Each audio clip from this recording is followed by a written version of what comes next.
The Par Langlois. It was a busy time on the island of Sodor, and the engines could barely keep up with their work. At first, Sir Topham Hatt had trialled 2 new engines to come from the mainland. Unfortunately, that didn't go as planned. After a few phone calls, a new arrangement was made. The first engine to arrive was Gator, who the engines were more than happy to see again. But the second engine was a shock. Class 40. He hadn't been on the railway in a very long time, and it seemed that he hadn't changed one bit. Sir Topham Hatt greeted both of them when they arrived at Knapford Station. "Ah, Gator and, D261. Class 40 will do, thank you." Yes.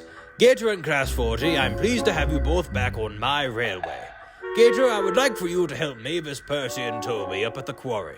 "Certainly, sir," replied Gator happily. He was glad to be working with his friends again. "As for you, Class 40, I would like for you to help Hank in the yards." "The yards?" gasped the Diesel. "I won't! I'm not suited for such work." Now, Class 40, really useful engines do not argue." "Yes, sir," Class 40 grumbled, and he left for the yards. He was still grumbling when he arrived. "An engine of my caliber shunting trucks. It's unjust, I tell you. Why can't that fat controller force one of his dirty steam engines to do this job? A dirty siding's the only proper place for them after all. And if it were up to me, then I would—" Hank, having quickly lost patience, cut in. "That'd be Sir Topham Hatt to you, sir. And it ain't your choice now, is it?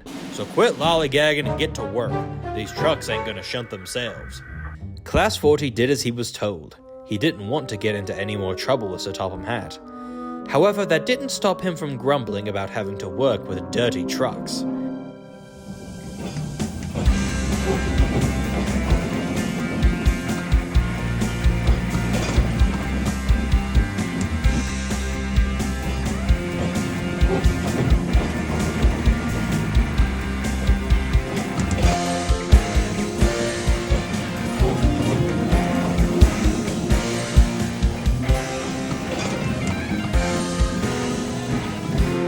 Soon enough, night fell, and Hank and Class 40 were unwinding in the sheds. It had been a long, hard day for the both of them, and they were ready for a good rest. Suddenly, Class 40's driver ran up. "We're not done with our work just yet. The yard foreman wants us to drop off some supplies to the Fenland Bridge." "Ugh, why can't Hank do it? That teapot loves working with trucks." "Afraid I can't. I'm far too heavy for that line. Learned my lesson about weight once already." "Don't worry," said his driver. "We'll be back before you know it." As Class 40's driver began starting his engine, Hank decided to have a chat. "I'd be careful out there if I were you." "And why's that? You think I can't manage?" "Oh, no, it's just you might have a run-in with a certain something." Class 40's eyes narrowed. "A certain what?" "Well, back when I worked in the States, I met an engine taking a passenger service from New Orleans. We chatted a bit, and he told me about this creature. Down in the bayous of Louisiana, way down where the swamp moss would grow on the back of your buffers, they have what he called the Par Langlois. It stands up and walks like a man, but it's just as green and scaly as an alligator, with teeth just as sharp. Supposedly it'll eat anything and anyone it can get its teeth on. He said he and his driver saw it one night. They thought it was a man, or maybe even a bear at first, but when it came onto the line, there were no words to describe the horror. It just stood there. Neither driver nor creature moved a muscle. I'd say they were lucky to get away." "Stuff and nonsense. You'd have to be a stupid kettle to believe something that ridiculous." "Don't say I didn't warn you. It likes to patrol the swamps. Be careful it doesn't gobble you up." "Huh, nonsense," Class 40 scoffed, and he rolled away. Class 40 grumbled as he rolled down the line. "Stupid teapot and stupid story. There's no such thing as a pollen whatever." However, he couldn't stop thinking about it. Class 40 was relieved when they arrived. He was ready to go back to the shed, although he considered it more of a shack. His driver uncoupled him, and he began reversing back to the yards when it happened. Class 40 ground to a halt. His driver went to investigate. "It seems there's something wrong with your engine, and I'm fairly certain it's not a bowler hat this time." "Ah, very funny." "I'll head back to the station to get help, but I don't think it'll arrive until morning." "You mean I had to stay the night here?" spluttered Class 40. I'm afraid so, replied his driver, and he began to walk away. Class 40 was now all alone, and rather scared.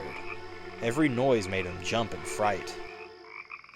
Early next morning, Gator was preparing to pick up the workmen. His fire had been lit, and he was just getting ready to collect his coach when the station master walked up. Forget about picking up the workmen for now, Gator. Class 40's engine has failed, leaving him stranded on the Fenland Bridge. Please fetch him and take him back to the yards. Oh, yes, sir, replied Gator. Back at the bridge, a slight fog had rolled in. Class 40 was about to doze off. He had been up all night long. Just as he was about to fall asleep, he saw something in the distance. It looked like an alligator. Oh no, cried Class 40. The teapot was right! It continued to move closer and closer. Class 40 screamed in terror. Don't eat me! Parlor thing! I don't even taste good! Parlor what? It's me, Gator. I've come to take you back to the yard so the men can check your engine. Oh, I knew that, blushed Class 40. He was unusually silent as they rolled into the yards. So, Gator, how did things go with our little friend here? Did he give you much sass? Oh, no, chuckled Gator. But he did call me a parlor something. Hank glanced at Class 40. You thought Gator was the parlingua? He does look like an alligator, but I'm not seeing the half-man part. Besides, I thought that was only something a stupid steam engine would believe in. And Hank chuckled while Class 40 seethed with rage. He didn't take Hank's story so lightly now.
Do you believe in ghosts?